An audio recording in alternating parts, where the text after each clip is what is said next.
Hello friends, आपका स्वागत है टेल टाइम्स पार। आपको पूरी कहानी का लिंक डिस्क्रिप्शन में मिलेगा। चलिए शुरू करते हैं आज की कहानी rebirth of queen in a magical world episode 1। एक सुनसान सड़क पर रात के समय एक गाड़ी बहुत तेज रफ्तार से जा रही थी। ऐसा लग रहा था कि कोई उनका पीछा कर रहा हो और उस गाड़ी में बैठे लोग भाग रहे हो। जो लड़की गाड़ी चला रही थी उसकी आंखों में इस समय गुस्सा और चिंता दोनों थी। वह बार बार अपने पास बैठी लड़की से कह रही थी, अनु तुम्हें कुछ नहीं होगा, मैं तुम्हें कुछ नहीं होने दूंगी। दूसरी लड़की जिसके शरीर से खून बह रहा था वह अपने पीले पड़ चुके चेहरे और अपने सूखे होठों से कहती है, तू अपनी जान बचा ले, ये लोग हमारा पीछा नहीं छोड़ेंगे। तुझे भी चोट लगी है, अब बहुत देर हो गई है। वह लड़की जो गाड़ी चला रही थी कहती है हल्के गुस्से से, चुप, एकदम चुप। तुझे क्या लगता है मैं तुझे ऐसे छोड़कर चली जाऊंगी? बिल्कुल नहीं। इसलिए अब ऐसा दोबारा नहीं बोलना, तेरे अलावा मेरा है ही कौन। फिर गुस्से से कहती है, मैंने जिन लोगों पर विश्वास किया था और आज उन लोगों ने ही मुझे इतना बड़ा धोखा दे दिया, मैं इन लोगों को जिंदा नहीं छोड़ूंगी। इस समय उसकी नीली आंखों में गुस्सा था, सिर्फ और सिर्फ गुस्सा था। अचानक से उनके पीछे कुछ गाड़ियां आने लगी और उनमें बैठे गुंडे उनकी गाड़ी पर हमला करने लगे। वह लोग बार बार गोलियां चला रहे थे। ये देखकर दूसरी लड़की डर जाती है, पर वह पहली लड़की बिना डरे गाड़ी और तेज चलाने लगती है। उस सुनसान सड़क पर सिर्फ गाड़ियां और गोलियां चलने आवाज आ रही थी। वह लड़की अपनी कार में रखी गन को निकालकर उन लोगों पर गोलियां चलाना शुरू कर देती है। उस लड़की को कोई देखता तो उसे देखकर डर के मारे भाग जाता। चांद की रोशनी में इस समय उसका चेहरा बहुत खतरनाक लग रही थी। जी हाँ, आप लोगों ने बिल्कुल सही समझा। जो गाड़ी चला रही थी वह और कोई नहीं, हमारी कहानी की हीरोइन है। इनका नाम है प्रतिभा और ये जिनकी इतनी चिंता कर रही है वह इनकी जान, दोस्त, बहन, सब कुछ अनु यानी अनुष्का है। आगे बढ़ते हैं हमारी कहानी की तरफ। थोड़ी दूर जाने के बाद अचानक ही उनकी गाड़ी अपने आप ही रुक गई।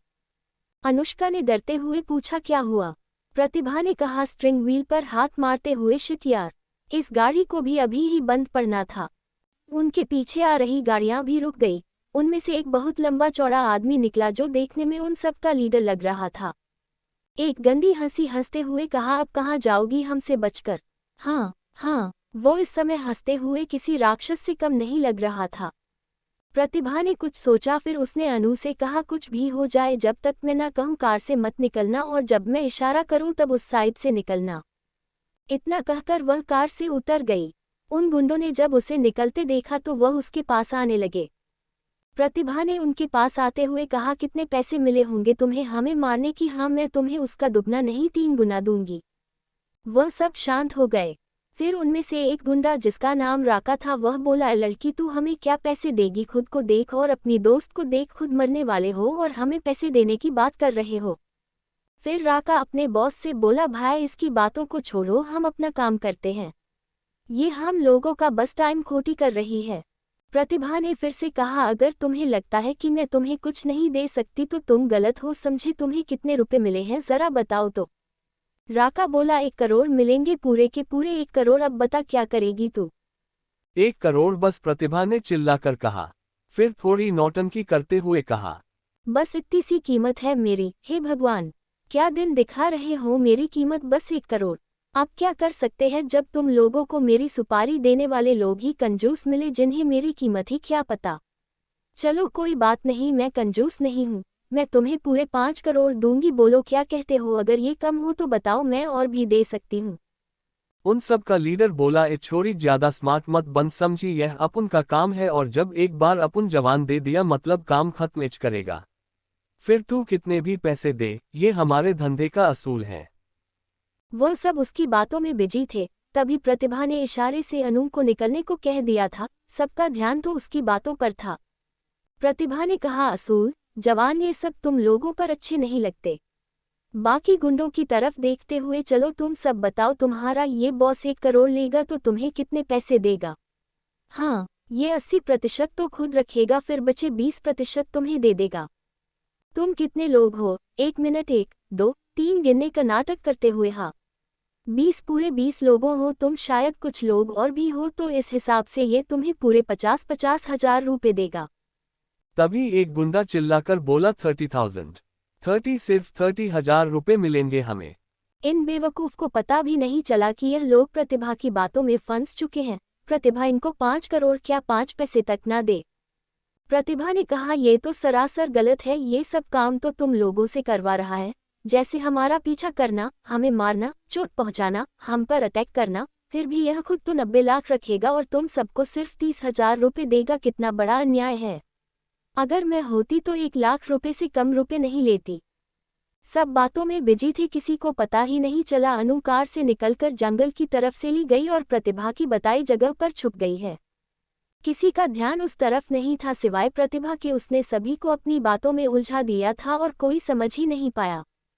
सभी गुंडे अपने बॉस से कहने लगे, हमें भी 1 लाख रुपए चाहिए, तभी हम काम करेंगे, वरना हम काम नहीं करेंगे, और ये लड़की हमें ज़्यादा रुपए दे रही है। वह सब आपस में लड़ रहे थे, किसी ने नोटिस नहीं किया। प्रतिभा धीरे धीरे वहां से पीछे जा रही है।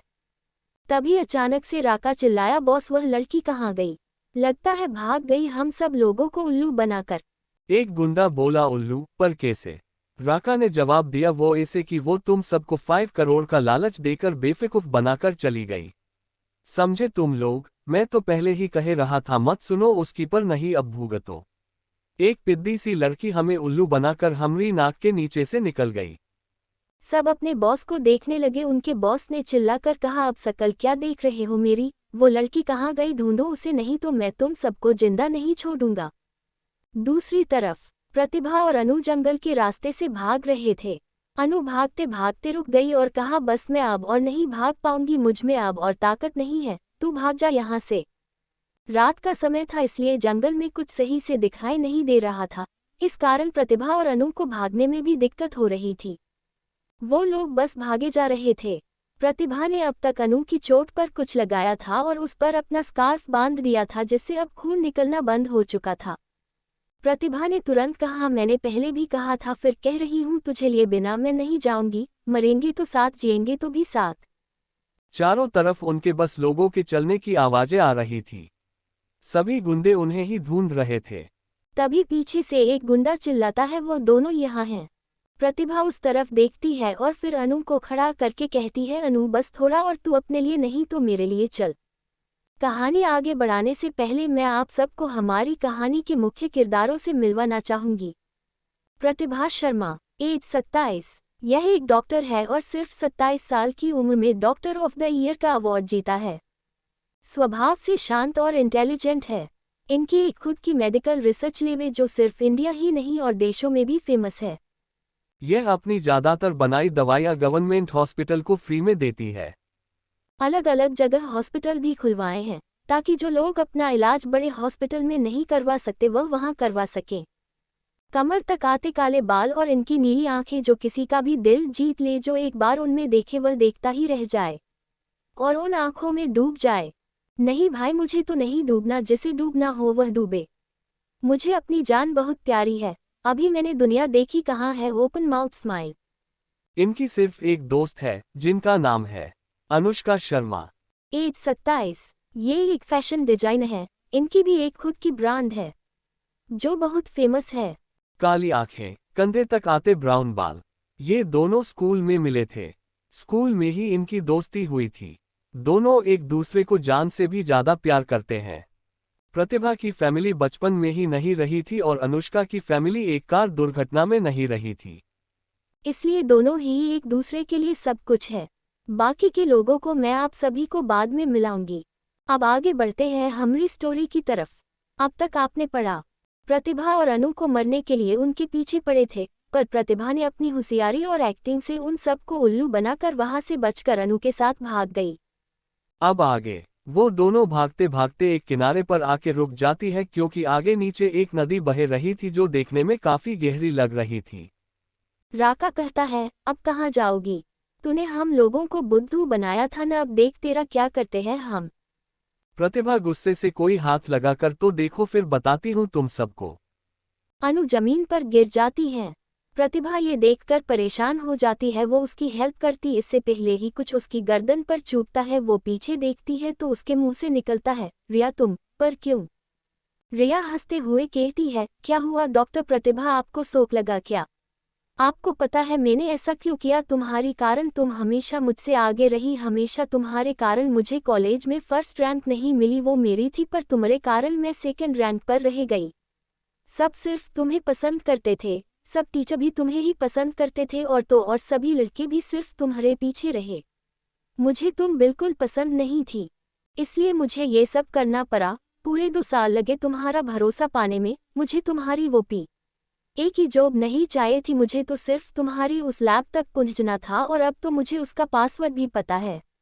आज से तुम्हारी सब रिसर्च मेरी होंगी। इतना बोलकर रिया पागलों की तरह हंसने लगी। सच में अगर कोई इसे देख लेता तो पागल ही समझ लेता। तभी एक और आदमी सामने आया, वो था आर्यन। ये भी प्रतिभा की लैब में काम करता है। आर्यन बेबी, देखो तो क्या हाल हो गया है तुम्हारा। अगर तुमने मेरा लव प्रपोजल एक्सेप्ट कर लिया होता तो ऐसा होता ही नहीं, पर तुम्हें तो अपनी दोस्त के अलावा कुछ नहीं दिखता। मैंने सोचा था तुम्हें प्यार में फंसा कर तुमसे शादी करके तुम्हारी प्रॉपर्टी पर राज करूंगा, पर तुमने मुझे मना कर दिया। फिर प्रतिभा के पास जाकर उसके बाल खींचते हुए कहा, फिर मैंने और रिया ने मिलकर ये प्लान बनाया, इसके लिए हमने तुम्हारी इस दोस्त को फंसाया और देखो ये फंस भी गई और तुम इसे बचाने आई। रिया, चलो अब जब तुम मरने वाली हो तो ये भी जान लो कि तुम्हारी जो पुरानी पीए थी उसे भी हमने ही मारा है। अगर उसे नहीं मरते तो मैं कैसे तुम्हारी पीए बनती? अब तुम्हारा सब कुछ हमारा होगा। प्रतिभा की आंखें लाल हो चुकी थी। वो दोनों पागलों की तरह हंसने लगे। तभी रिया का फोन बजने लगता है, जिसे देखकर प्रतिभा के चेहरे पर एक डेविल स्माइल आ जाती है और धीरे पर खतरनाक आवाज के साथ कहती है, उठा लो, शायद तुम्हारे काम का होगा। उसकी आवाज सुनकर वहां पर मौजूद गुंडों के रोंगटे खड़े हो गए। रिया तुरंत कॉल उठाती है। दूसरी तरफ की बात सुनकर वो शॉक हो जाती है, फिर प्रतिभा की तरफ देखकर कहती है, ऐसा नहीं हो सकता। आर्यन पूछता है, क्या हुआ? रिया, पूरी लैब ब्लास्ट हो गई है, अब उस लैब में कुछ नहीं बचा। प्रतिभा धीरे आवाज में कहती है, तुम्हें क्या लगता है मैं ऐसे ही तुम्हें सब लेने दूंगी? नहीं, बिल्कुल नहीं। मुझे आर्यन पर तो पहले ही शक था, जिस तरह वो हमेशा अनु के सामने जेंटलमैन बनता था। पर रिया, तुम ऐसा करोगी मैंने नहीं सोचा था। तुम पर मैंने विश्वास किया और तुम्ही ने मेरे साथ इतना बड़ा धोखा किए।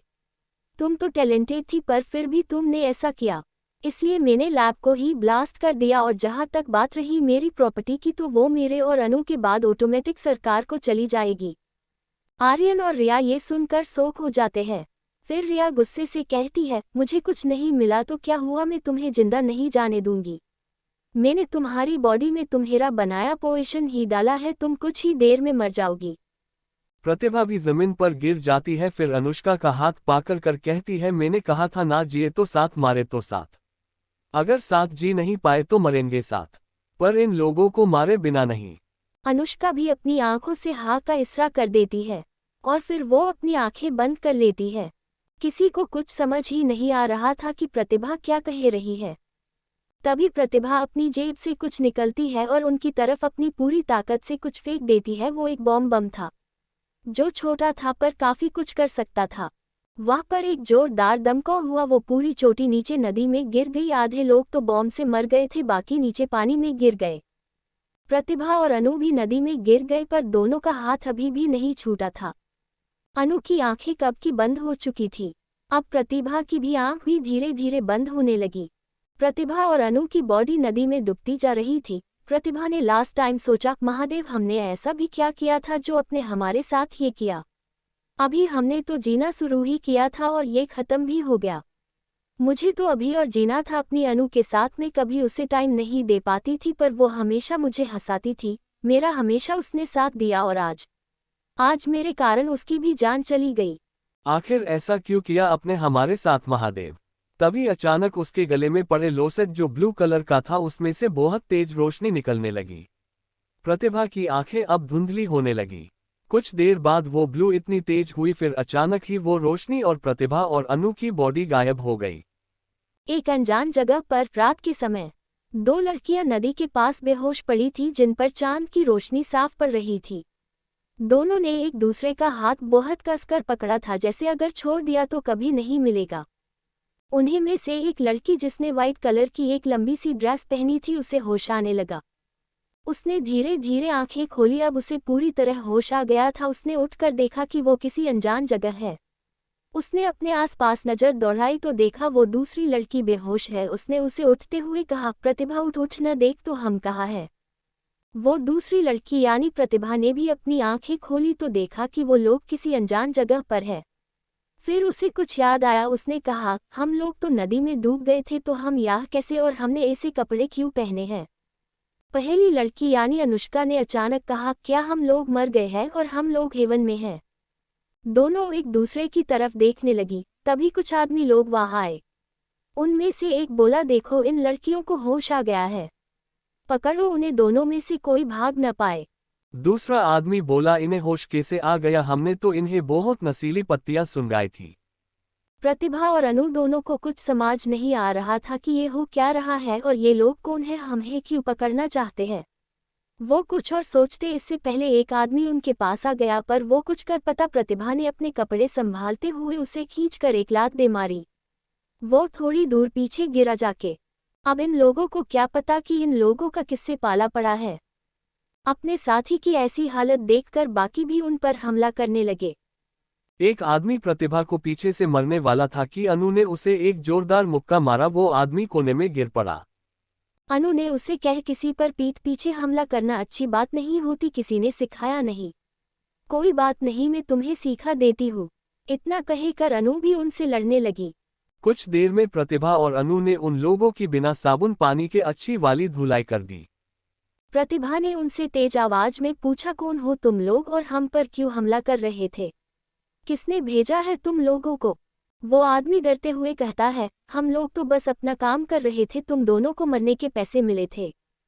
अनु, किसने पैसे दिए थे। वो आदमी, हाँ हम कुछ नहीं पता। अनु, सच बताते हो या नहीं, या फिर एक और मुक्का मारूं। वो आदमी डर से, हम सच कह रहे हैं, हमें कुछ नहीं पता, हमें जाने दो। प्रतिभा, अनु छोड़ उसे, वो सच कह रहा है, इसे नहीं पता। फिर वो सब आदमी वहां से भाग जाते हैं। अनु कहती है, ये हो क्या रहा है, अगर हम हेवन में हैं तो ये लोग हमें क्यों मार रहे थे, मुझे तो कुछ नहीं समझ आ रहा है। प्रतिभा अनु को ध्यान से देखती है और कहती है, अनु तेरे बाल लंबे कैसे हो गए और तू इतनी यंग कैसे लग रही है, जैसे तू अभी बस 17 या 18 साल की हो। अनु भी अब उसकी तरफ देखती है और कहती है, यार मेरा पता नहीं, पर तेरे बाल तो सिर्फ कमर तक थे, ये कमर से नीचे कैसे हो गए। तू भी तो यंग लग रही है, और तेरी आंखें ये नीली से काली कैसे हो गई। अनु की इन बातों से प्रतिभा नदी के पास जाकर अपना फेस देखती है तो सच में उसकी आंखें अब नीली की जगह काली हो चुकी थी और उसकी स्किन भी बहुत सॉफ्ट और गोरी थी। हालांकि प्रतिभा की स्किन भी गोरी थी, पर कम इतनी नहीं, पर इस समय उसकी स्किन इतनी गोरी थी कि अगर छू दो तो लाल हो जाए। उन दोनों को ही कुछ समझ नहीं आ रहा था कि आखिर हुआ क्या था। अनु चीरते हुए कहती है, ओ गॉड, ये हो क्या रहा है, और ऊपर से ये कपड़े इतने बड़े हैं कि संभल ही नहीं रहे। इन्हें देखकर लगता है जैसे किसी राजा महाराजा के टाइम में आ गया हो। प्रतिभा, यह सब इतना अलग क्यों है और हम हैं कहाँ, और ये लोग कौन थे, हमने तो कुछ किया भी नहीं, हम तो मर चुके थे। ये आखिर हम आ कहाँ गए हैं, क्या हम किसी और ही दुनिया में हैं। तभी एक आवाज आती है, हाँ आप लोग किसी और जगह एक दूसरी दुनिया में आ गए हो। दोनों पीछे देखती है तो वह कोई नहीं था। अनु, यह तो कोई है ही नहीं, तो ये आवाज कहाँ से आई। प्रतिभा एक दमदार आवाज के साथ, जो भी है वो सामने आए, वरना उसकी सेहत के लिए अच्छा नहीं होगा। लो, अब डॉक्टर साहिबा यहाँ भी शुरू हो गई, धमकी दी वो भी सेहत के लिए। उफ, इनका कुछ नहीं होगा। डेडपैन फेस फ्यू फ्यू। वो आवाज फिर आती है, अरे आप लोग डरो मत। अनु, और किसने कहा हम डर रहे हैं। हाँ, वो आवाज, पर आपकी दोस्त तो हमें डरा रही है न। अनु, इतना ही डर है तो सामने आयो। अनु, तुम सामने आओ। वो आवाज, मैं तो कब से आप लोगों के सामने ही हूँ, जरा आप अपनी नजरें नीचे करके तो देखें। प्रतिभा और अनु दोनों जब नीचे देखते हैं तो वहां पर एक सफेद रंग की बिल्ली थी जिसकी आंखें हल्की ब्राउन कलर की थी, जो उन्हीं की तरफ देख रही थी। अनु उसको देखकर कहती है, नीचे तो एक बिल्ली है और तो कोई नहीं है, पर ये बिल्ली हमें ऐसे क्यों देख रही है। वो बिल्ली मैं ही तो हूँ जो आपसे बात कर रहा था, और पहली बात मैं बिल्ली नहीं हूँ, समझिए आप। प्रतिभा और अनु दोनों हैरान हो जाती है कि ये बिल्ली कैसे बोले रही है। ओपीएसएस, यक ये बिल्ला, वरना हमारे बिल्ला जी नाराज हो जाएंगे। Closing parenthesis. Anu PR, Pratibha, ये बिल्ली, वो बिल्ला उसे घूर कर देखने लगता है। मेरे कहने का मतलब है ये बिल्ला कैसे बोले रहा है। कोई बिल्ला कैसे बोले सकता है? मैं कोई सपना तो नहीं देख रही ना। तभी प्रतिभा ने उसे एक चिट्ठी कटी, जिस पर अनु ने चिल्लाकर कहा, तूने ऐसा क्यों करा? प्रतिभा, तुझे होश में लाने के लिए ये सपना नहीं सच है, समझी? ये बिल्ली बिल्ला सच में बात कर रहा है। फिर उस बिल्ली की तरफ देखकर, तुम कौन हो और तुम बोल कैसे सकते हो? आखिर हम हैं कहाँ पर और वो लोग कौन थे? वो बिल्ला, अरे मालकिन जरा सांस ले लीजिए, मैं एक एक करके आपके सभी सवालों के जवाब देता हूँ। अनु, मालकिन? कौन मालकिन और किसकी मालकिन? बिल्ला ये प्रतिभा की तरफ इशारा करके, ये मेरी मालकिन है। प्रतिभा, मैं तुम्हारी मालकिन? और ये कब हुआ और कैसे? बिल्ला, अरे मालकिन आप शांत हो जाए, मैं आपको सब कुछ बताता हूँ। प्रतिभा, तो जल्दी बताओ ना। बिल्ला, मैं इस लॉकेट जो आपके गले में है इसमें रहता हूँ। ये कोई मामूली लॉकेट नहीं है, ये हजारों साल पुराना जादुई लॉकेट है। ये एक शक्तिशाली और उत्तम फोनिक सेड है। मैं इसी में इतने सालों से था पर कभी बाहर नहीं आ पाया। मैं तब भी आपके साथ था जब आप अपनी दुनिया में थी। अनु, सच में? बिल्ला, तो क्या मैं अपनी मालकिन से झूठ बोलूंगा? प्रतिभा, अगर तुम इस लॉकेट में रहते थे तो आज बाहर कैसे आए? बिल्ला, आपके कारण मालकिन, आपकी इच्छा शक्ति और अच्छाई की बजाय से ही आप दोनों को नया जीवन मिला है और मैं भी बाहर आ सका। मैं आपके कारण बाहर आया हूँ और ये लॉकेट आपके पास है, इसलिए आप मेरी मालकिन हैं। प्रतिभा, ठीक है, हमें ये तो समझ आया कि हमें दूसरा जीवन मिला है, पर ये किसका शरीर है और ये हम हैं कहाँ पर? बिल्ला, आप लोग टाइम ट्रैवल करके लाखों साल पीछे आ गए हो। आप लोग जहाँ हो उस जगह का नाम है शिवगढ़। आप जिसकी बॉडी में है उनका नाम भी वो ही है जो आप लोगों का है। अनुष्का, इसका मतलब हमारा रिबर्थ हुआ है? बिल्ला जी। अनु, आज तक मैंने सिर्फ ये कहानियों में ही सुना था, कभी सोचा भी नहीं था कि हमारे साथ भी ऐसा हो सकता है। प्रतिभा, हमारा रिबर्थ यहाँ ही क्यों हुआ, हमारी दुनिया में क्यों नहीं हुआ? बिल्ला, ये तो मुझे नहीं पता, पर शायद इसलिए क्योंकि वहाँ पर तो आपने सबको खत्म ही कर दिया था। वहाँ पर आपका काम हो गया, पर यहाँ अब आपकी जरूरत है, इसलिए। प्रतिभा, तो ये लोग कौन थे जो हमें यानी कि इस शरीर की पुरानी मालकिनों को मरना चाहते थे और पुरानी मालकिन कैसे मर गई? बिल्ला, ये सब जानने के लिए आप लोगों को इस शरीर की यादों में जाना होगा। अनु, ये हम कैसे कर सकते हैं? बिल्ला, आप मेरी बात तो पूरी होने दो, बहुत जल्दी है आपको। अनु, अरे जल्दी क्यों नहीं होगी, हमारी पूरी जिंदगी का सवाल है, अब इसी शरीर में रहना है हमें। बिल्ला, मालकिन अगर आप अपनी दोस्त को चुप करा देंगी तो मैं आपको बताऊंगा। अनु, प्रतिभा से क्या कह रहे हो, मुझसे कहो जो कहना है। बिल्ला, देखिए मालकिन आपके सामने कैसे कर रही है। अनु, तुम। प्रतिभा, बस बहुत हुआ और अनु अब कुछ नहीं बोलेगी। अनु, अरे पर वो आगे कुछ कहती कि प्रतिभा ने उसे घूर के देखा, जिसे देखकर वो शांत हो गई। प्रतिभा, वैसे तुम्हारा नाम क्या है? बिल्ला, मेरा नाम है। आप कुछ देर रुक के उदास चेहरे से, मेरा कोई नाम ही नहीं है। मैं इतने सालों से इस लॉकेट में रहा, कभी बाहर ही नहीं आया। अनु, क्या तुम्हारा कोई नाम ही नहीं है, ऐसा कैसे हो सकता है? बिल्ला, हाँ, मेरा कोई नाम नहीं है, कभी किसी ने रखा ही नहीं। उसका चेहरा उदासी से भर गया। प्रतिभा उसके सिर पर हाथ रखकर एक प्यारी सी स्माइल के साथ, कोई बात नहीं, इसमें उदास होने की कोई बात नहीं, तुम्हारा नाम नहीं है तो हम तुम्हारा नाम रख देंगे। बिल्ला अपनी चमकती आंखों से, सच में मालकिन आप मेरा नाम रखेंगी? प्रतिभा ने अपना चेहरा हाँ में हिला दिया। उसकी हाँ सुनते ही वो कूदकर प्रतिभा की गोद में बैठ गए।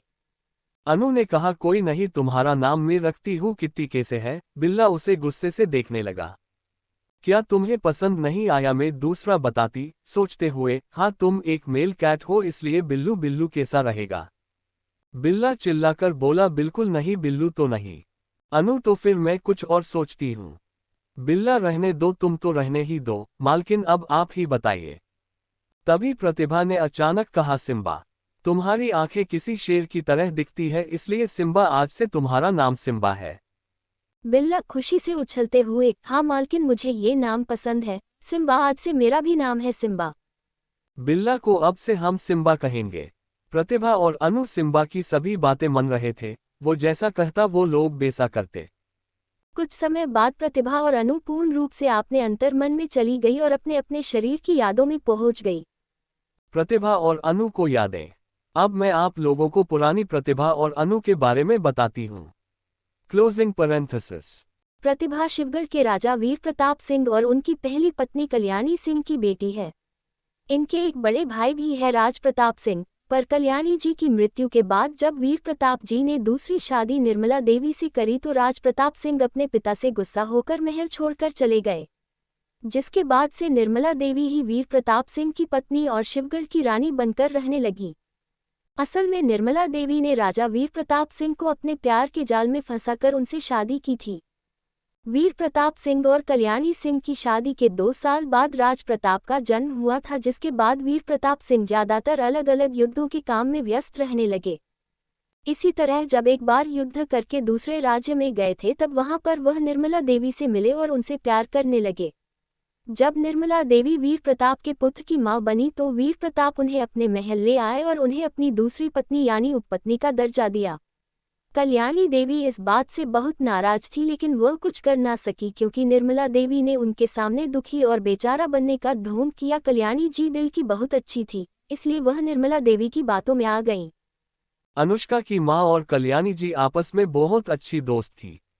जब कल्याणी जी प्रतिभा को जन्म दिया उसी के कुछ समय बाद अनुष्का का जन्म हुआ था, इसलिए कल्याणी जी अपनी दोस्त यानी कि अनु की मां के साथ अपने अपने बच्चों को शिव जी के दर्शन के लिए ले गई थी।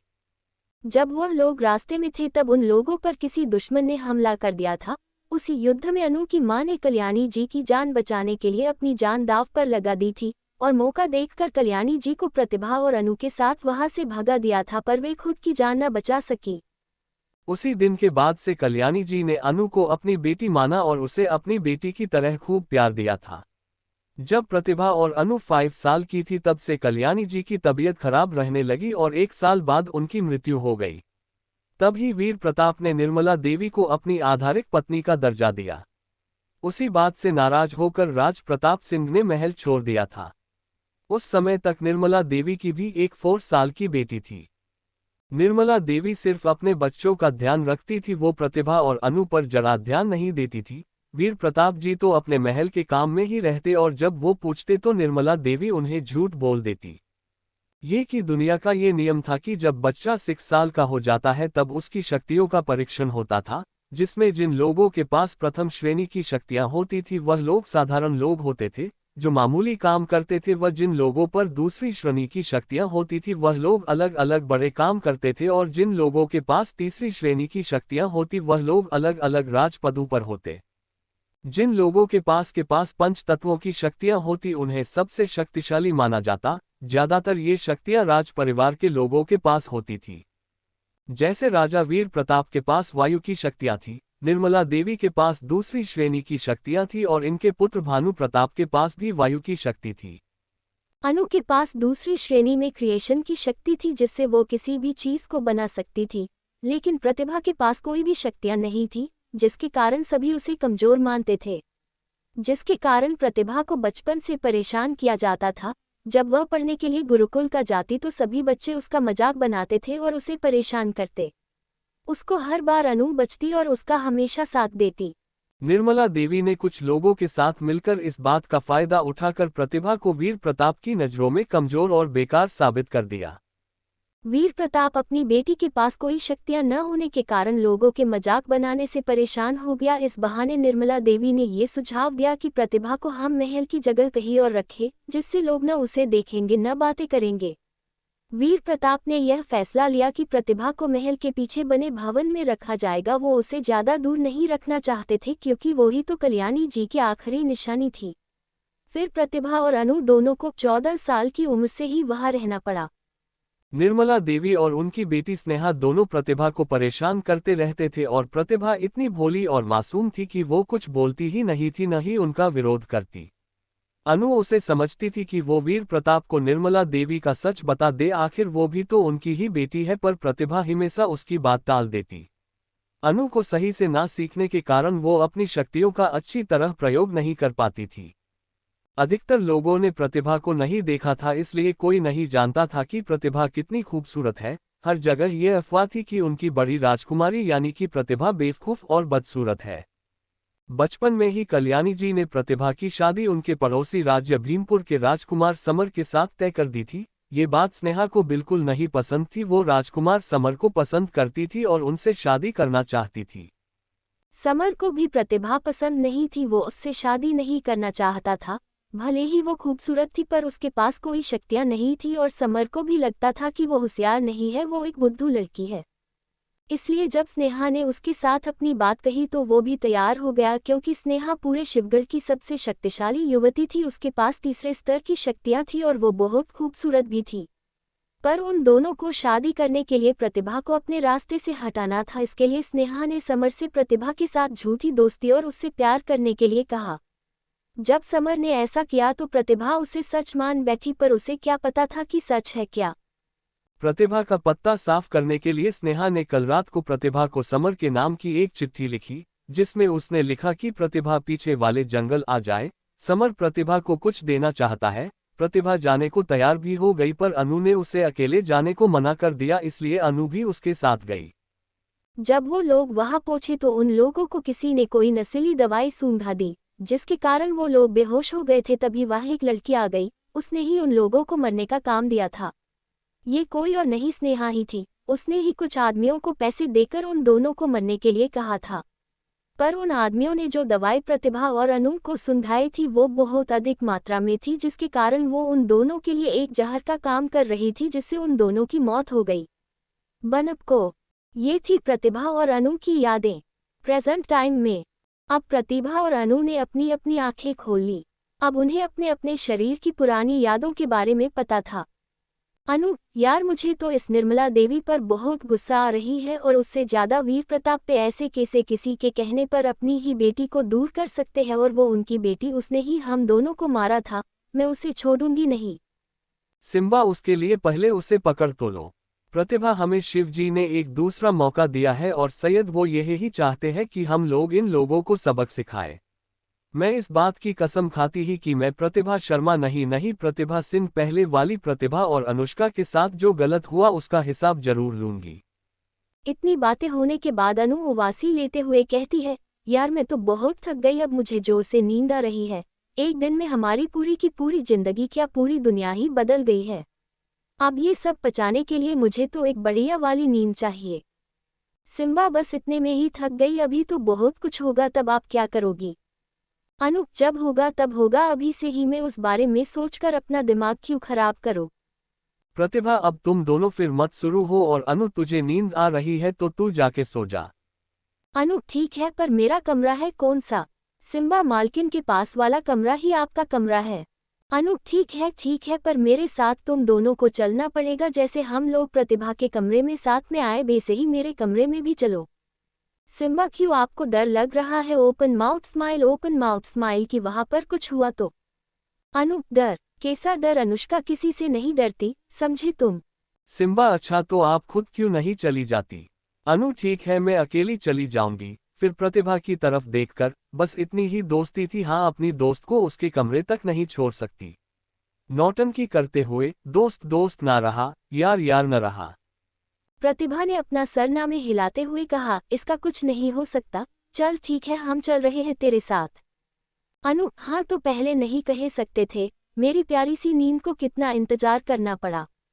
सब लोग दूसरे कमरे तक पहुंच जाते हैं, फिर जैसे ही अंदर जाकर देखते हैं तो वो कमरा तो प्रतिभा के कमरे के बराबर ही था, पर बहुत अलग। प्रतिभा के कमरे में चारों तरफ पेंटिंग्स थी, पर इस कमरे में चारों तरफ अलग अलग प्रकार की हाथी से बनी चीजें रखी थी, जैसे लकड़ी के बने हुए जानवर जो बहुत ही अलग थे, कपड़े की बनी हुई गुड़िया जो बहुत सुंदर थी, कुछ और चीजें भी थी, पर प्रतिभा और अनु उसके बारे में नहीं जानते थे।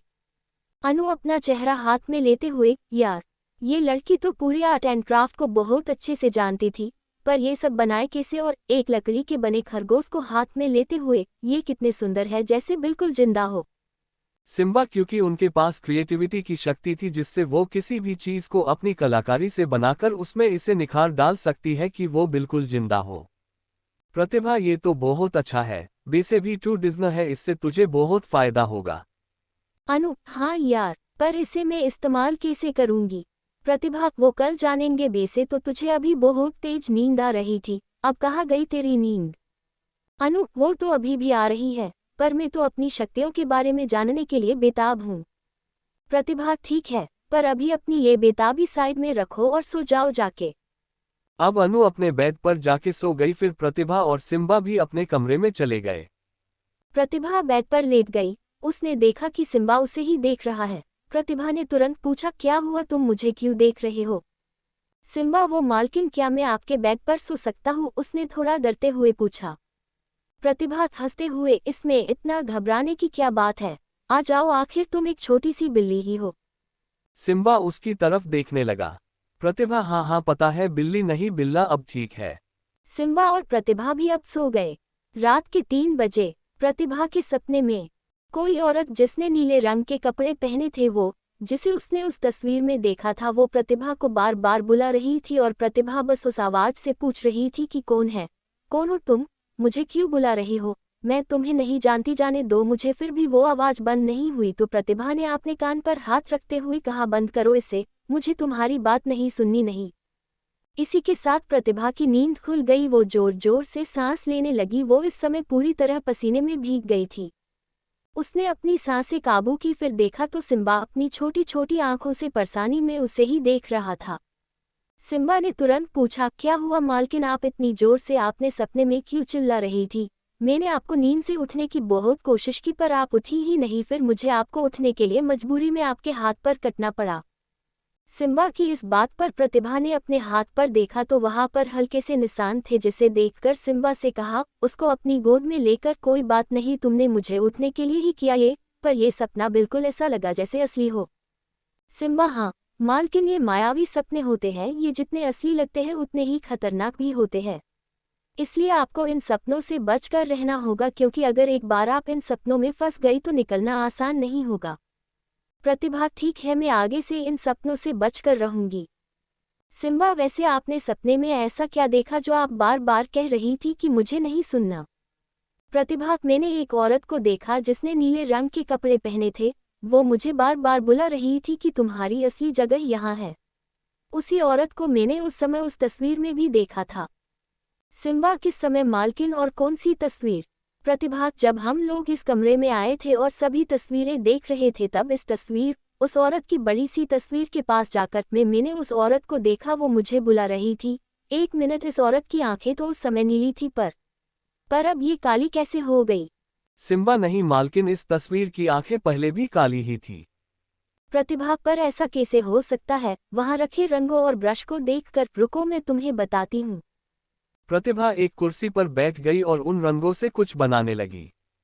सुबह के समय प्रतिभा ने अपनी पेंटिंग कंप्लीट करी तो उसे देखा तो उसने अब बिल्कुल वैसी ही नीली आंखें बनाई थी जैसी उसने कल रात अपने सपने में देखी थी। उसने देखा तो सिम्बा अभी सो रहा था। उसे ध्यान आया कि कल उसी ने ही उसे उस मायावी सपने से निकाला था। उसने प्यार से उसके सर पर हाथ फेरा, फिर वो उठकर स्नानघर में चली गई। कुछ देर के बाद प्रतिभा बाहर आई तो उसने अपनी अलमारी को खोल के देखा तो उसमें सारे लहंगे रखे थे, जिसे देखकर प्रतिभा का मुंह बन गया। फिर उसने एक सबसे हल्का लहंगा चुना, जो एक हल्का गुलाबी रंग का लहंगा था। वो ज्यादा कड़ा हुआ तो नहीं था, पर उस पे बने छोटे छोटे फूल उसको आकर्षक बना रहे थे। प्रतिभा ने उसे पहनकर आईने के सामने खड़ी हो गई। तब उसने अपने आप को सही से देखा। वो इस समय बहुत प्यारी लग रही थी। उसकी गोरी और मुलायम स्किन पर वो गुलाबी रंग किसी सूरज की रोशनी में कमल की तरह खिल रहा था। प्रतिभा ने अपने बालों को पीछे करके एक छोटी बनाए और अपने आंखों में उसका सा काजल लगाया। उसके हाथ तो पहले से ही गुलाबी थे। इस समय प्रतिभा किसी कयामत से कम नहीं लग रही थी। अगर कोई उसे देखे तो उसे बस पूरी दुनिया से छुपा कर रखना चाहे। अब प्रतिभा कमरे से बाहर निकलकर अनु के कमरे में गई तो देखा कि अनु अभी भी सो रही है, जिसकी उसकी उम्मीद थी। उसने अनु के पास जाकर उसे उठाते हुए कहा, अनु उठ जा, और कितना सोएगी? अनु नींद भरी आवाज में, यार सोने दो मुझे, अभी डिजाइन स्टोर नहीं जाना। प्रतिभा, ओ मैडम, मैं आपको इसलिए नहीं उठा रही हूँ, हम दूसरी दुनिया में हैं मेरी माँ। सुबह के 7 बज रहे होंगे, इसलिए अब जल्दी उठा। अब हमारी अनु मैडम तो उठने से रही, क्योंकि इनको इनकी नींद से बहुत ही शिद्दत वाला इश्क है, जिससे इन्हें जुदा करना बहुत ही मुश्किल काम है, जो सिर्फ प्रतिभा ही कर सकती है। कोष्टक। प्रतिभा, तू उठ रही है या नहीं?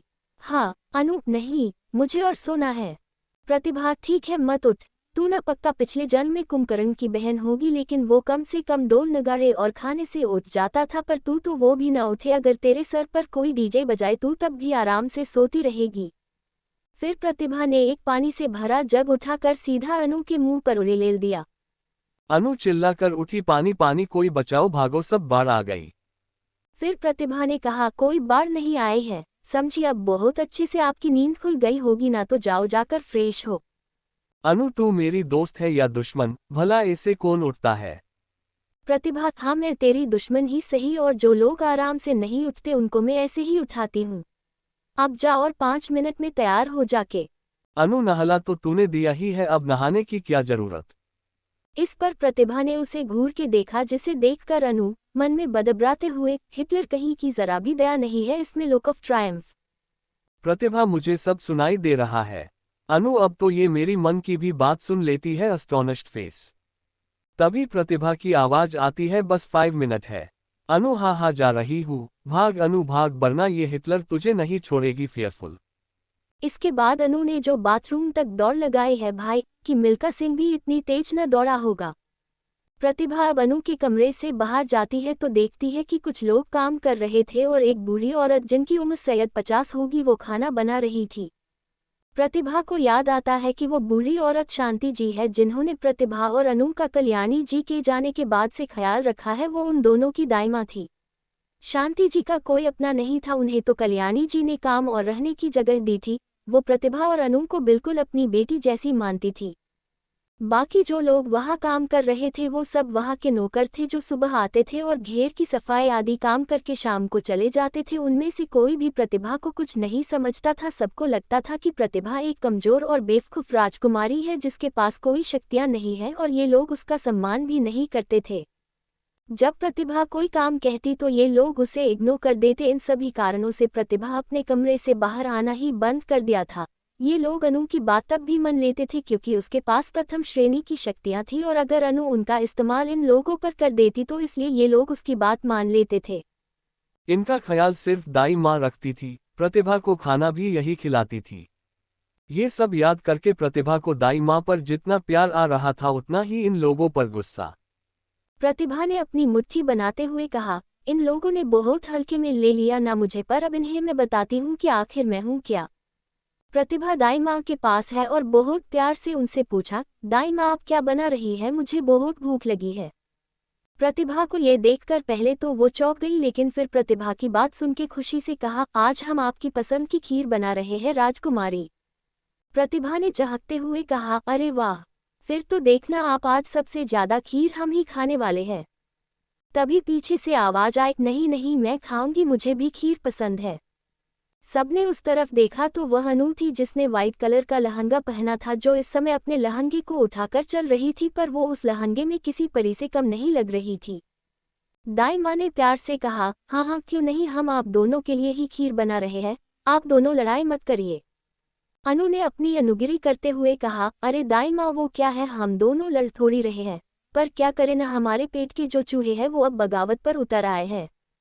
उसकी इस बात पर दाई माँ मुस्कुरा दी और प्रतिभा तो खिलखिला कर हंसने लगी। उसकी इस हंसी में एक पल के लिए तो वह पर मौजूद सभी लोग खो गए। अब जाके सबने ध्यान दिया कि आज प्रतिभा कुछ अलग है, आज वो कितनी सुंदर लग रही है और सच में किसी राजकुमारी की तरह लग रही है।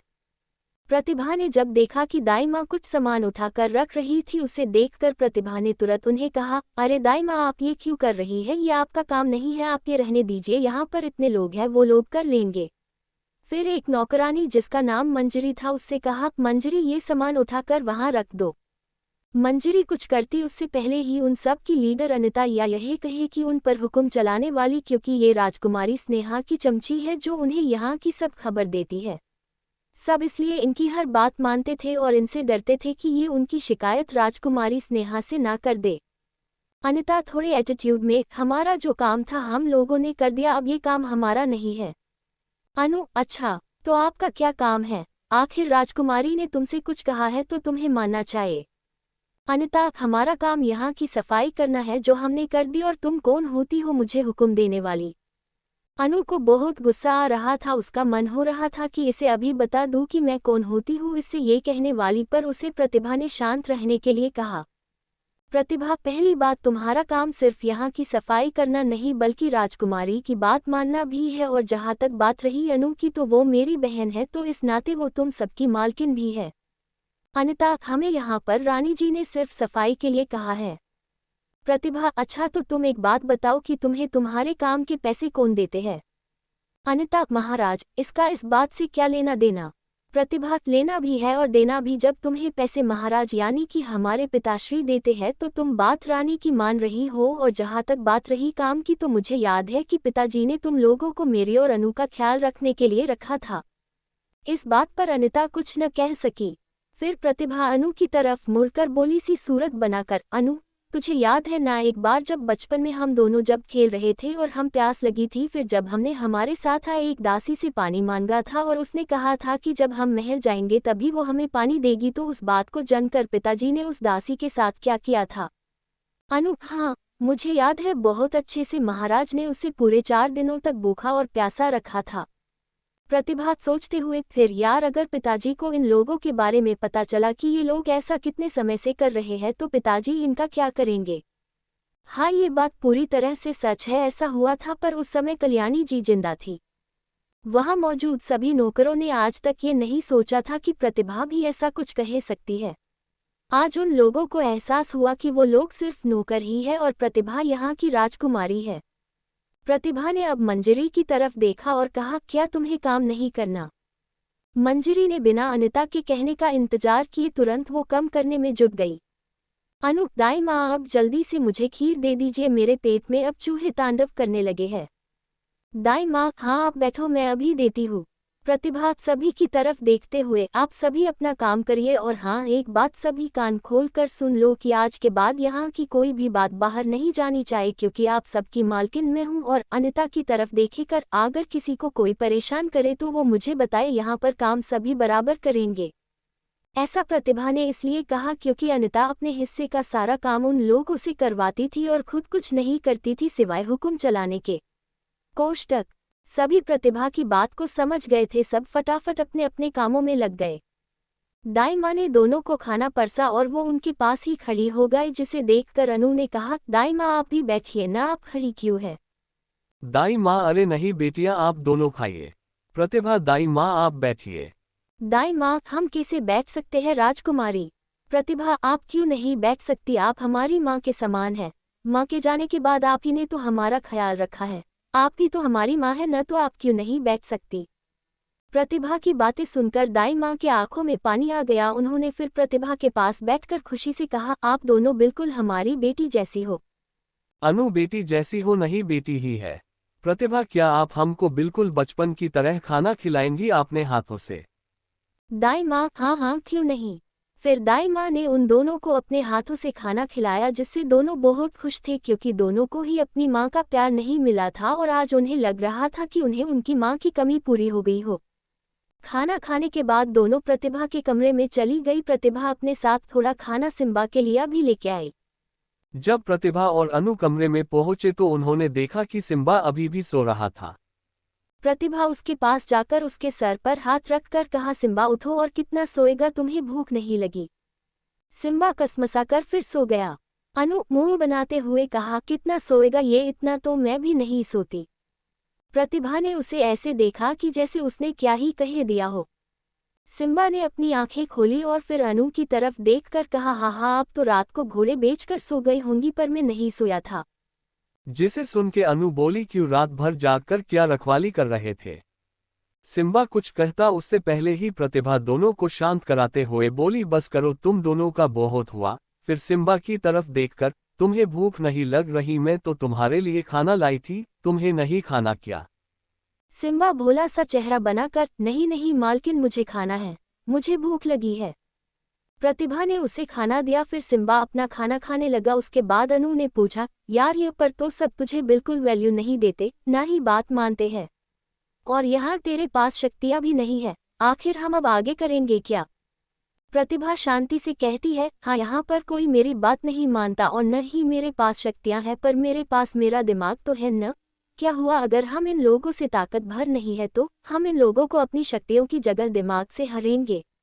आखिर हमारे पास फ्यूचर की जानकारी है, तकनीकी है, हम उसका इस्तेमाल करेंगे। ये सुन के सिम्बा ने कहा, मालकिन ये किसने कहा कि आपके पास कोई भी शक्तियाँ नहीं है? अनु, तुम्हारे कहने का मतलब क्या है? सिम्बा यही कि मालकिन के पास भी शक्तियां हैं। अनु कैसे? हमारी यादों के हिसाब से तो हमारे पास कोई शक्तियां नहीं है। सिम्बा वो इसे कि मैं आपके शरीर की शक्तियों की बात नहीं कर रहा। आपने जो फोनिक्स सैड लॉकेट पहना है उसकी शक्तियों की बात कर रहा हूँ। प्रतिभा इस लॉकेट में शक्तियां भी है। सिम्बा हाँ मालकिन, इस लॉकेट की मालकिन अब आप है और इस लॉकेट ने भी आपको अपनी मालकिन मान लिया है, इसलिए अब इसकी शक्तियां आपकी हुई। प्रतिभा इसका मतलब अगर मैं ये लॉकेट उतार दी तो वो शक्तियां भी क्या चली जाएंगी? सिम्बा नहीं मालकिन, ऐसा नहीं होगा क्यों, अब वो शक्तियां आपके अंदर समाहित हो चुकी है, पर इसका मतलब ये नहीं कि ये लॉकेट अब काम का नहीं है, ये अभी भी बहुत काम का है। प्रतिभा मुझे कौन सी शक्तियां मिली है और मैं उनका कैसे इस्तेमाल कर सकती हूँ? सिम्बा आपको अपना पूर्ण ध्यान केंद्रित करके उन शक्तियों को आप इस्तेमाल कर सकती है, फिर आपको बहुत अच्छे से अभ्यास करना होगा ताकि आप अपनी शक्तियों को काबू की सके। बिल्कुल इसी तरह अनु जी भी अपनी शक्तियों का इस्तेमाल कर पाएंगी। अनु यानी हम लोगों को बहुत सी ट्रेनिंग करनी होगी अपनी अपनी शक्तियों पर काबू पाने के लिए। सिम्बा हाँ, अनु पर प्रतिभा को कौन सी शक्तियां मिली है? सिम्बा मालकिन को अलग अलग तरह की शक्तियां मिली है, जिनमें से कुछ यहाँ के लोगों की शक्तियों से अलग है। आपको सबसे पहले ये शक्ति मिली है कि आप किसी भी पशु पक्षी से बात करके उसकी भाषा समझे सकती है। आपकी दूसरी शक्ति, आप कहीं भी एक स्थान से दूसरे स्थान जा सकती है, यानी ट्रांसपोर्ट हो सकती है, पर उसके लिए आपको उस स्थान की कल्पना करनी होगी। तीसरी शक्ति, आप अपने सामने वाले की मन की बात पढ़ सकती है। चौथी शक्ति, आप अंधेरे में भी देख सकती है। आखिर में वो शक्ति जिससे आप दोनों एक दूसरे से अपने मन में ही बात कर सकती है। और अनुष्का जी के पास किसी भी चीज को क्रिएट करने की शक्ति है, पर उसके लिए आपको उस वस्तु की कल्पना अपने मन में करनी होगी। इसके अलावा आपके पास पृथ्वी तत्व की शक्ति है। अनु और प्रतिभा दोनों एक साथ हैरानी से बोली, पर अनुष्का के पास तो किसी तत्व की शक्ति नहीं थी। सिम्बा ने अपना सर हिलाते हुए कहा, हाँ उनके पास पहले कोई शक्ति नहीं थी, पर उन्हें बाद में जब वो था आई थी तब पता चला था कि उनके पास पृथ्वी तत्व की शक्ति है, पर उन्होंने किसी को नहीं बताया क्योंकि उन्हें देर था। अगर वो किसी को ये बात बता देंगी तो उन्हें प्रतिभा से दूर जाना होगा, इसलिए उन्होंने प्रतिभा तक को नहीं बताया। अनु यानी कि मेरे पास पृथ्वी की शक्ति है, तो क्या मैं इससे पृथ्वी के तत्वों को नियंत्रित कर सकती हूँ? सिम्बा हाँ आप कर सकती है, पर अभी नहीं। क्यों? अनुष्का ने कभी भी अपनी इस शक्ति का प्रयोग नहीं किया, इसलिए पहले आपको अपनी शक्तियों को जागृत करना होगा। और मालकिन सिर्फ अनु जी को ही नहीं बल्कि आपको भी अपनी शक्तियां जागृत करनी होगी। प्रतिभा मुझे क्यों करनी है? मेरे पास थोड़ी ना कोई शक्ति है। मेरी यादों के हिसाब से जब मेरी शक्तियों की परीक्षा हुई थी तब मेरे पास कोई शक्तियां नहीं मिली थी। सिम्बा मालकिन, जब कल रात आप उस मायावी सपने में फंसी थी तब मैंने उस समय आपके अंदर से शक्तियों को महसूस किया था। प्रतिभा अगर मेरे पास शक्तियां हैं तो फिर बचपन में मेरे पास शक्तियां क्यों नहीं निकली थी? सिम्बा वो शायद इसलिए कि किसी ने आपकी शक्तियों को बांध दिया था और आपको उस बंधन से आज़ाद होना होगा। अनु बंद दिया था, पर किसने? कोई भला एक छोटी सी बच्ची से क्या दुश्मनी लेगा? सिम्बा ये तो मुझे नहीं पता, पर इतना पता है कि कभी राजकुमारी प्रतिभा ने अपनी शक्तियों के बारे में जानने की कोशिश ही नहीं की। प्रतिभा आत्मविश्वास से, अगर ऐसा है तो मैं अपनी शक्तियों को आज़ाद कराकर रहूंगी और जिसने भी मेरी शक्तियों को बांधा था उसका पता जरूर लगूंगी, फिर उसके लिए मुझे कुछ भी क्यों ना करना पड़े। अनु तो सबसे पहले हमें शुरुआत कैसे करनी है? सिम्बा सबसे पहले आप दोनों को अपने आप को शारीरिक और मानसिक दोनों तरह से खुद को मजबूर बनाना होगा और अभी जो शक्तियां आपके पास है उन्हें अच्छे से इस्तेमाल करना सीखना होगा। उसके बाद जब आप दोनों पूर्ण रूप से तैयार होंगी तब हम लोग आपकी शक्तियों को जागृत कर सकेंगे। प्रतिभा तो ठीक है, हम लोग को से ही अपनी ट्रेनिंग शुरू करेंगे और अपने शरीर को स्वस्थ बनेंगे। वैसे भी हमारे ये शरीर बहुत कमजोर है। अनु यार फिर से, मतलब पिछले जन्म में भी हम लोगों ने मिलिट्री ट्रेनिंग ली थी, अब दोबारा करना होगा। हे भगवान, मुझे फिर से वो सब खाना और करना पड़ेगा। प्रतिभा ये हमारे लिए इस बार उतना मुश्किल नहीं होगा क्योंकि हम लोग पहले भी ये कर चुके हैं। बस इतना फर्क है कि पहले हमने अपनी आत्मसुरक्षा के लिए किया था, पर अब हम ये अपने बदले और अपने हक के लिए करना है। तो अब जायदार नौटंकी मत कर, हम लोगों के पास कोई दूसरा तरीका नहीं है, समझी? अनु मुंह बनाते हुए, ठीक है, अब तुम लोगों के लिए मैं ये कष्ट भी झेल लूंगी। तभी अनु की नज़र प्रतिभा की बनाई गई पेंटिंग पर है तो उसने प्रतिभा से पूछा, ये वाली पेंटिंग तो पहले नहीं थी, तो अब कहाँ से आई? सिम्बा ये पेंटिंग तो मालकिन ने सुबह बनाई थी। अनु तूने सिर्फ ये आंखें क्यों बनाई है? प्रतिभा मैंने कल जो सपना देखा था उसमें उस औरत की आंखें बिल्कुल ऐसी ही थी। मुझे सिर्फ उसकी आंखें ही सही से दिखाई दी थी। अनु उस पेंटिंग को ध्यान से देखते हुए, मुझे ये तो पता था कि मेरी दोस्त अच्छी पेंटर है पर इतनी अच्छी कि तूने ये आंखें इतने अच्छे से बनाई है कि ये बिल्कुल असली हो। फिर वो कुछ देर रुक कर, हे प्रतिभा तुझे नहीं लगता ये आंखें कुछ जानी पहचानी हो? प्रतिभा हाँ लगती तो है पर कैसे ये समझ नहीं आ रहा कि। अनु चिल्ला कर, 1 मिनट, ये आंखें तो बिल्कुल तेरी आंखों से मिलती है, बिल्कुल वैसी ही सेम तेरी जैसे नीली आंखें। प्रतिभा ने अनु की बात सुनकर उस पेंटिंग को ध्यान से देखने लगी, फिर कहा, हाँ तू सही कह रही है, ये बात तो मैंने भी नोटिस नहीं करी। वो लोग कुछ और बोलते या करते उससे पहले ही किसी ने प्रतिभा के कमरे का दरवाजा खटखटाया। प्रतिभा अंदर आ जाइए। एक नौकरानी अंदर आई, जब उसके सामने खड़े होकर आदर से कहा, वो राजकुमारी बाहर आपसे मिलने राजकुमारी स्नेहा आई है। अनु ये स्नेहा यहाँ क्यों आई है? प्रतिभा पता नहीं, चलो बाहर चल के देखते। जब प्रतिभा और अनु बाहर जाके देखते हैं कि एक लड़की जिसने हरे रंग का राजशाही निक्कासी का लहंगा पहना था और खूब सारे अलग अलग जेवर पहने थे, उसे देखकर कोई भी कहेगा कि ये किसी जगह की रानी हो, पर उसके चेहरे से लग रहा था कि उसमें कुछ घमंड है। ये और कोई नहीं, राजकुमारी स्नेहा है। पहले हम आपको राजकुमारी स्नेहा के बारे में बताते हैं। स्नेहा प्रताप सिंह, वीर प्रताप सिंह और निर्मला देवी की बेटी।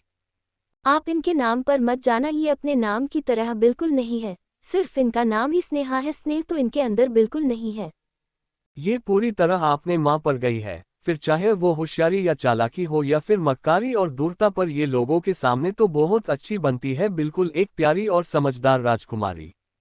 लेकिन अपने पिता के कारण इनके पास तीसरी श्रेणी की शक्तियां हैं, इसीलिए वीर प्रताप अपनी बेटी पर बहुत नाज करते हैं, जिसके कारण बचपन से ही इन्हें सब चीजें सिखाई गई। पूरे राज्य में ये सबसे शक्तिशाली युवती है और ये अपनी सुंदरता और नृत्य कला के लिए प्रसिद्ध है। इसीलिए निर्मला देवी को अपनी बेटी पर कुछ ज्यादा ही अभिमान है और बिल्कुल वैसे ही इनकी बेटी में भी घमंड खूब कूट कूट कर भरा है। लेकिन इन्हें बचपन से ही प्रतिभा से बहुत नफरत थी, क्योंकि इनके और इनकी माताजी के हिसाब से प्रतिभा ने इनके हक छीन है, जिसकी वजह से ये प्रतिभा को हमेशा नीचा दिखाने का कोई मौका नहीं छोड़ती। इनके कारण ही प्रतिभा हर बार सिर्फ दुख ही मिलता। आज इनका ये प्लान था कि जब इनके आदमी प्रतिभा और अनु को मार देंगे तो ये यहाँ पर आकर ये साबित कर देंगी कि प्रतिभा किसी के साथ भाग गई है और साथ में अनु भी। पर यहाँ आकर जब दासी ने बताया कि प्रतिभा और अनु अपने कमरे में है तो इन्हें समझ आया कि इनके भेजे हुए आदमियों से प्रतिभा और अनु बच गई, तो इन्हें बहुत गुस्सा आया। पर फिर इन्होंने सोचा कि उन आदमियों को बाद में देखेगी। अनु और प्रतिभा भी ये बात उनकी यादों से पता चल चुकी थी और उन्हें समझ भी आ गया था कि ये यहाँ कुछ तो करने आई ही है। पर अब राजकुमारी स्नेहा को कौन बताए कि ये पहले वाली प्रतिभा नहीं है, जिसे ये आराम से परेशान करती और अपनी बातों में फंसा लेती थी। अब तो जो प्रतिभा है वो इनकी ही खटिया खड़ी कर देगी। अनु ने अपना मुंह बनाते हुए कहा, ये तो पूरी की पूरी मुझे अमीर बाप की बिगड़ी औलाद लग रही है और इतने हैवी कपड़ों के साथ में इतनी सारी हैवी गहने, ओ गॉड मुझे तो देखकर ही चक्कर आ जाए। प्रतिभा ने देखा कि जो अनिता उसकी बात नहीं मान रही थी वो अभी खुद ही स्नेहा की सेवा कर रही है। ये देखकर उसे हंसी आ गई। फिर उसने धीरे से कहा, तो सबसे पहले हम इन गद्दारों को ही ठिकाने लगाना होगा, आखिर यही तो यहाँ की सब जानकारी स्नेहा को देते हैं। अब इस अनिता को सबक सिखाना तो बनता है। फिर वो लोग उनके पास चले गए। उन्होंने पाया कि अनिता स्नेहा की चापलूसी करते हुए कह रही थी, राजकुमारी आज तो आप बहुत सुंदर लग रही है, ऐसा लग रहा है कि ये गहने और कपड़े सिर्फ आपके लिए ही बने हैं। जिस पर अनु ने तपाक से कहा, क्यों बाकी दिन अच्छी नहीं लगती, और लग तो ऐसा रहा है कि किसी ने जबरदस्ती कपड़े लपेट लिए हो। पर धीरे की स्नेहा सुन न पाए, जिसे सिर्फ उसके पास खड़ी प्रतिभा और मंजरी ही सुन सकी। अनु की बात सुनकर मंजरी की हंसी छूट गई, पर फिर जैसे तैसे उसने अपने आप को रोक लिया।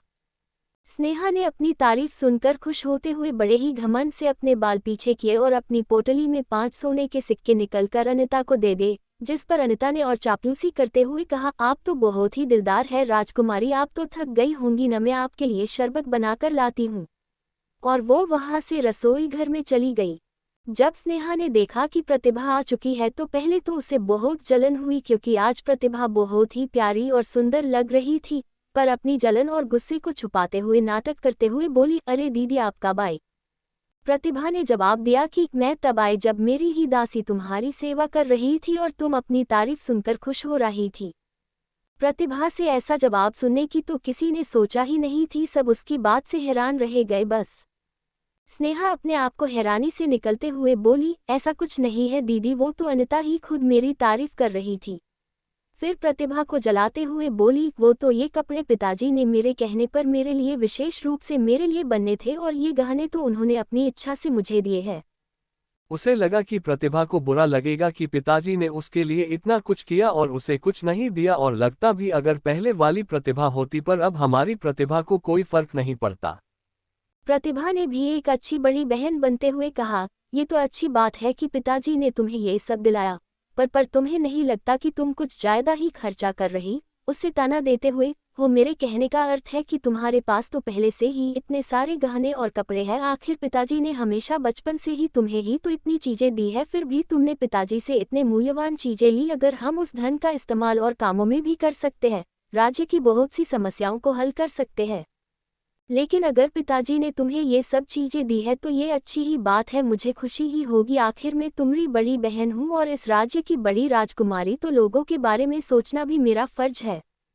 वहां पर मौजूद लोग प्रतिभा की दासिया स्नेहा के साथ आए शाही सैनिक और दासिया को ये एहसास हुआ कि हमारी बड़ी राजकुमारी न बेवकूफ़ है और न ही बदसूरत। उन्हें ये सुनकर अच्छा लगा कि वो अपने लोगों के बारे में सोच रही है, और वो सही ही तो कह रही है कि राजकुमारी स्नेहा हर समय कुछ न कुछ लेती ही रहती थी। आज उन लोगों को ये लगा कि उनकी छोटी राजकुमारी यल महाराज का बहुत खर्चा करती है।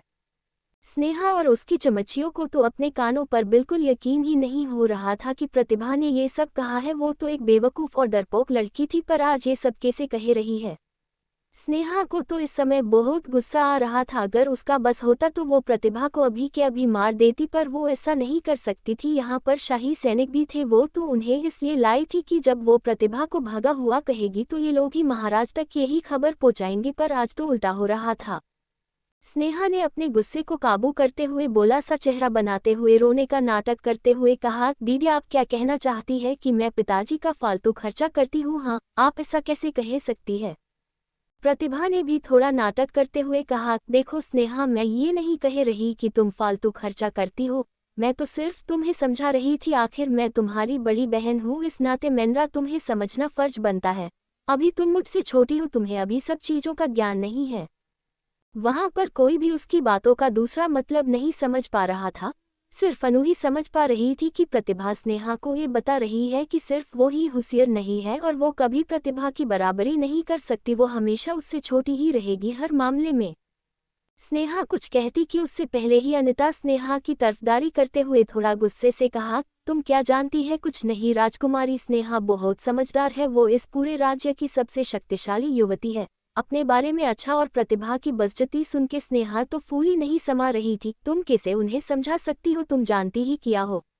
अनिता बातों ही बातों में अपने दिल की बातें भी बोल रही थी जो उसे लगता था प्रतिभा के बारे में। अनिता इसके आगे कुछ बोलती उससे पहले ही वहां पर एक जोरदार थप्पड़ की आवाज गूंजी। स्नेहा प्रतिभा से मिलने आई थी और वो प्रतिभा को जलाने की कोशिश करती है, पर प्रतिभा ने उसकी चाल को उल्टा कर दिया, सबके सामने उसको फालतू खर्चा करने वाली साबित कर दिया बिना ज्यादा कुछ किया। और वहां पर मौजूद लोगों को समझ आया कि प्रतिभा बेवकूफ नहीं है। लेकिन स्नेहा की तरफदारी करते हुए अनिता प्रतिभा को सुनने लगी थी, तभी वहां पर एक जोरदार थप्पड़ की आवाज गूंजी। अब आगे उस आवाज को सुनकर जब सब ने देखा तो ये थप्पड़ अनिता को पड़ा था और ये किसी और ने नहीं बल्कि अनु यानी अनुष्का ने मारा था। इससे अनु बहुत गुस्से में थी। उसका थप्पड़ इतनी तेज था कि अनिता के चेहरे पर पूरी पांचों की 5 उंगलियां छाप गई थी और अनिता तो जमीन पर गिर चुकी थी।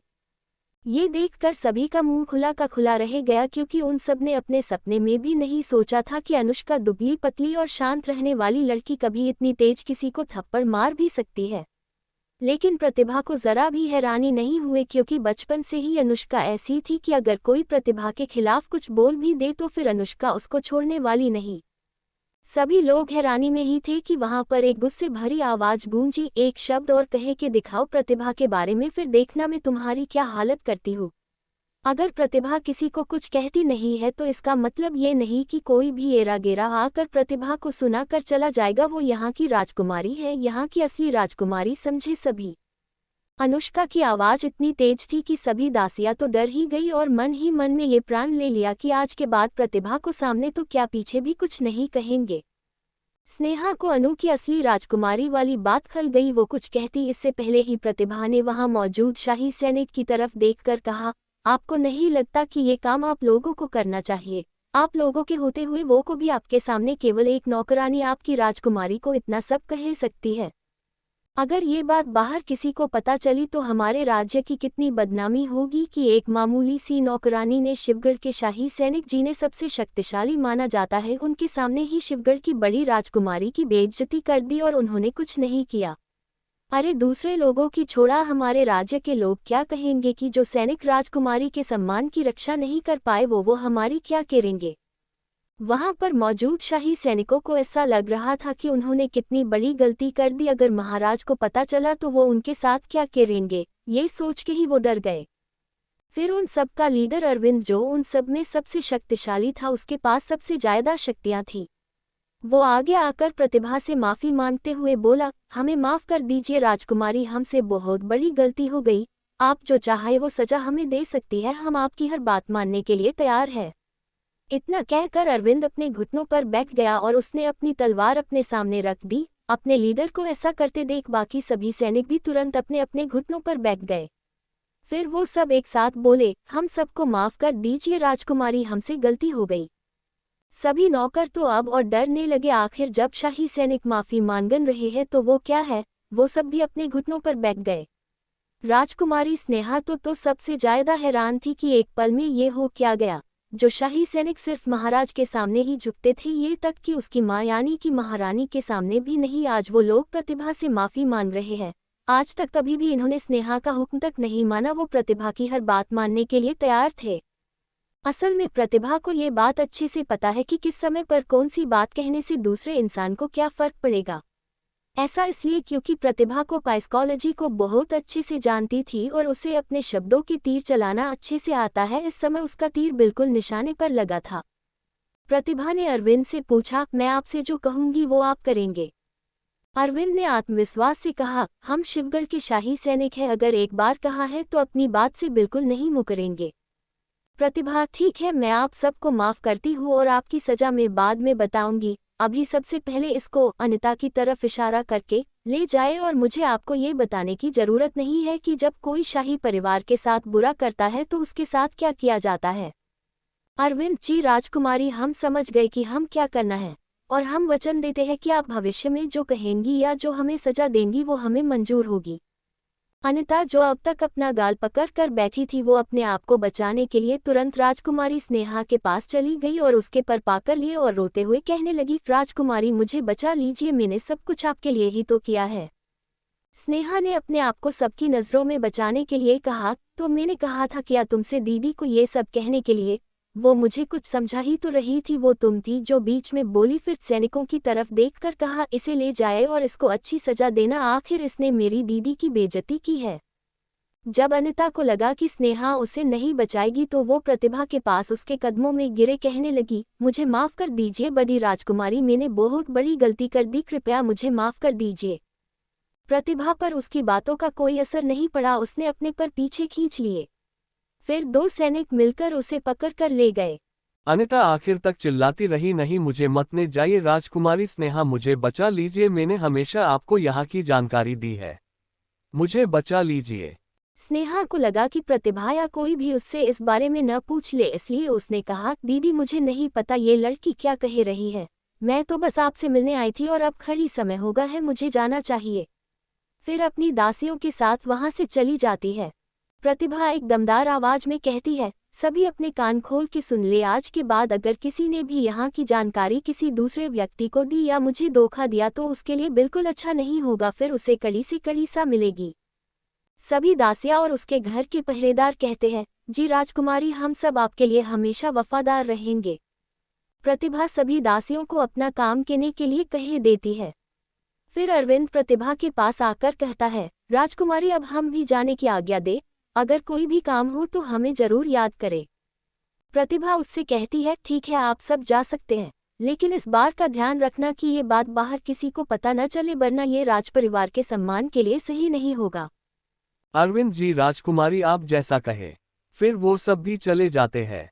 आज सभी शाही सैनिकों के मन में प्रतिभा के लिए बहुत इज्जत थी क्योंकि उसने एक सही मायने में राजकुमारी वाला काम किया था।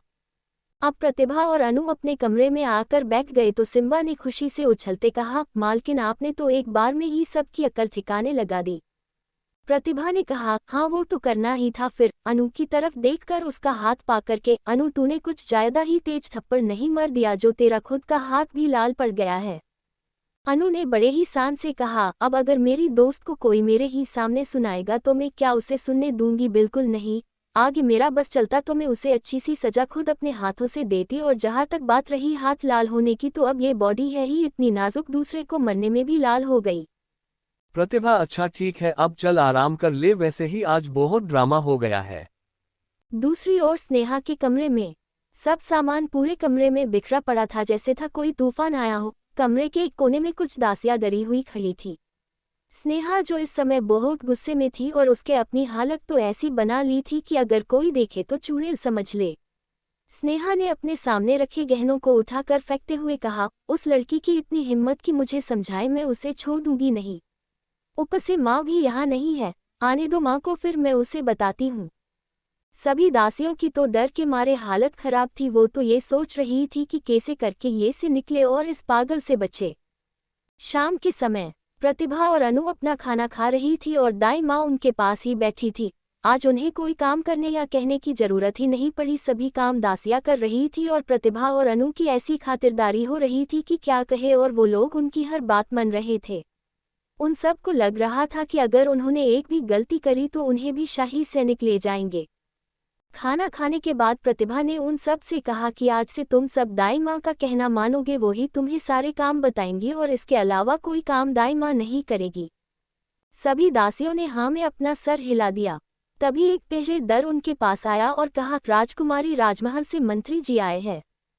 प्रतिभा ने पूछा, मंत्री जी इसे समय किस लिए? तभी दाई माँ ने कहा, अरे हम तो भूल ही गए कि आज महीने का अंतिम दिन है, मंत्री जी जरूर धन देने आए होंगे। अनु धन पर किस लिए? प्रतिभा ने कहा, मंत्री जी को अंदर बुलाइए। उसकी यादों के हिसाब से मंत्री जी एक नेक दिल के इंसान है। वो प्रतिभा की माँ यानी कल्याणी जी का बहुत सम्मान करते थे और प्रतिभा को अपनी बेटी की तरह मानते थे। सैयद वो भी निर्मला देवी की काली करतूतों को समझते थे, पर वो कभी कुछ कर न पाए। मंत्री जी अंदर आए तो प्रतिभा और अनु दोनों ने उन्हें प्रणाम किया। मंत्री जी ने आशीर्वाद देते हुए कहा, सदा खुश रहो। फिर उन्होंने खुश होते हुए कहा, हमें आज जो कुछ भी हुआ उसके बारे में पता चला, आपने बिल्कुल ठीक किया राजकुमारी। हम खुश हैं, आप अपने राजकुमारी होने का पद अच्छे से समझने लगी है। प्रतिभा, शुक्रिया, पर आपको किसने बताया? मंत्री जी ने कहा, हमारे खास सैनिक ने बताया। पर आप चिंता न करें राजकुमारी, हम ये बात बाहर नहीं फैलने देंगे। प्रतिभा ने हल्की नाराजगी दिखाते हुए कहा, आप हमें बार बार राजकुमारी क्यों कह रहे हैं? आप हमें बिटिया ही बुलाए जैसे बचपन में बुलाते थे। मंत्री जी ने हंसते हुए कहा, ठीक है राजकुमारी, मेरा मतलब बिटिया, आप जो कहे। प्रतिभा, हाँ अब ठीक है। मंत्री जी ने अपनी एक पोटली निकलकर प्रतिभा को देते हुए कहा, ये रहा इस माह का आपका खर्चा। हर बार तो हमें ये शांति जी को देना पड़ता है, पर अब हम लगता है कि आप इसे अच्छे से संभाल लेंगी। प्रतिभा ने शांति से कहा, आप चिंता मत कीजिए, हम अब सब संभाल लेंगे। अब हम समझ आ गया है कि हम क्या करना है। फिर अनु की तरफ देखकर कहा, अनु बिटिया ये रहा आपका धन। अनु ने हैरानी से कहा, मेरा धन? पर मुझे क्यों? राजकुमारी तो प्रतिभा है ना। मंत्री जी, हाँ, पर ये हम आपको अपनी तरफ से दे रहे हैं। अनु ने तुरंत मना करते हुए कहा, नहीं, हम इसे कैसे आपसे धन ले ले। मंत्री जी, ठीक है, आप इसे मत लीजिए, आप हमें अपने बनाए हुए जानवर दे दीजिए। हमने पिछली बार देखा था, वो तो बिल्कुल असली लगते हैं। अनु इस बात के लिए राजी हो गई, आखिर यहाँ पर रहने के लिए उसे भी धन चाहिए था। मंत्री जी, ठीक है बिटिया, तो अब हम चलते हैं, हम और भी काम है। फिर मंत्री जी चले जाते हैं। मंत्री जी के जाने के बाद प्रतिभा ने दाई माँ से पूछा, दाई माँ, मंत्री जी हर महीने धन देते हैं, तो इसका उपयोग किन किन कामों में किया जाता था? दाई माँ, बिटिया हम तो जायदा हिसाब के बारे में नहीं जानते, इसलिए हम हमसे कुछ धन लेते, बाकी का अनिता ले लेती थी। फिर वो उससे सभी दासियों को उनका मासिक वेतन देती और घर का सारा जरूरी सामान मांगती थी। वैसे तो राजमहल से हर माह अनाज, चावल और दाल जैसी खाद्य सामग्री आती है। अनु कुछ सोचते हुए बोली, इसका मतलब अनिता जो बाकी का धन बचता होगा वो खुद हजम कर लेती होगी। तभी मंजरी बोली, हाँ राजकुमारी, अनिता बाकी का सब धन खुद रख लेती थी और वो हम लोग के वेतन को भी आधा देती थी। अगर हम कुछ कहते तो वो हम लोगों को धमकी देती कि हमें काम से निकलवा देगी। प्रतिभा ने कहा, अब चिंता मत करो, अब से ऐसा कुछ नहीं होगा। सबको उनका वेतन उनके कार्य के हिसाब से मिलेगा। फिर दाई माँ की तरफ देखकर, दाई माँ सबको कितना वेतन दिया जाता है? दाई माँ बताती है, हर एक दासी को हर महीने 2 सोने के सिक्के दिए जाते हैं। अनु पूछती है, 1 सोने का सिक्का कितना होता है? जिसे पास खड़ी मंजरी बताती है, 1 सोने का सिक्का 100 चांदी के सिक्कों के बराबर होता है और 1 चांदी का सिक्का 100 तांबे के सिक्कों के बराबर होता है। फिर प्रतिभा सभी को उनका उनका वेतन देती है और घेर के कुछ सामान को मांगने के लिए दाई माँ को भी कुछ सिक्के देती है। फिर को देखती है तो उसके पास अभी भी 20 सोने के सिक्के बचे थे जिसे वो रख लेती है। अनु के पास भी अभी 15 सोने के सिक्के थे। जब प्रतिभा देखती है कि सभी दासियां उसे देख रही है तो वो मंजरी से पूछती है, क्या हुआ, तुम सब ऐसे क्यों खड़े हो? तो मंजरी बताती है, वो राजकुमारी, हमारा काम होगा है तो क्या हम जा सकते हैं? प्रतिभा उन्हें जाने को कह देती है तो वो सब चले जाते। कुछ समय बाद प्रतिभा के रूम में प्रतिभा पलंग पर बैठी कुछ सोच रही थी। उसके सामने खड़ी अनु जो उसे बहुत देर से देख कर रही थी। जब उससे और इंतजार नहीं होता तो वो झुंझलाहट में कहती है, राजकुमारी जी, अब कृपया करके हम लोगों को आप बताने का कष्ट करेगी कि आखिर आप सोच क्या रही है इतनी देर से? प्रतिभा उसकी तरफ देखती है और कहती है, मैं ये सोच रही थी कि हमें बाहर जाना चाहिए ताकि हम देख सके कि आखिर ये से बाहर का माहौल कैसा है और हम इस जगह को और अच्छे से समझ सके। उसकी बात सुन के अनु कहती है, तो इसमें इतना सोचने की क्या जरूरत है, चलते हैं ना? जिस पर प्रतिभा कहती है, हाँ लेकिन हम ऐसे बाहर नहीं न सकते, हमें सबके सोने का इंतजार करना होगा और नहीं हम ऐसे कपड़ों में जा सकते हैं। अनु, बस इतनी सी बात, इसका तो सॉल्यूशन है मेरे पास। सिम्बा उसकी तरफ देखकर कहता है, आप क्या करेगी और कैसा सॉल्यूशन? अनु अपने बाल पीछे करते हुए बोली, जस्ट वेट एंड वॉच। अनु अलमारी के पास जाकर उसमें कुछ देखती है, फिर उसमें कुछ कपड़े निकलती है। उसके बाद वो अपने कमरे से कैंची और सुई धागा लाती है और उनसे कुछ करने लगती है। कुछ देर बाद अनु खड़े होकर बोलती है, हो गया। प्रतिभा और सिम्बा पास जाकर देखते हैं तो अनु ने कुछ कपड़ों से एक काले रंग की पोशाक बनाई थी। वो पोशाक घुटनों तक थी। ये कुछ हमारे फ्रॉक सूट की तरह था और इसके ऊपर एक हुड्डी की कैप की तरह से था जो उनके हाथ और चेहरा छुपा रहा था, जिससे वो लोग अपना चेहरा आराम से छुपा सकते हैं। वो लोग कुछ कहते उससे पहले अनु कहती है, एक चीज तो रह गई। वो अपने हाथ आगे करके और अपनी आंखें बंद कर ली, फिर कुछ बोलने लगी जिससे उसके हाथी से बैंगनी रंग की रोशनी निकलने लगी। ये देखकर प्रतिभा और सिम्बा हैरान रह गए कि अनु ने जादुई शक्ति का उपयोग करना कब सीख लिया। जब जादुई रोशनी बंद हुई तो देखा कि अब वो पोशाक पहले से भी अच्छी लग रही थी। ऐसा लग रहा था कि मानो वो हाथों से नहीं बल्कि मशीनों से बनाई गई हो।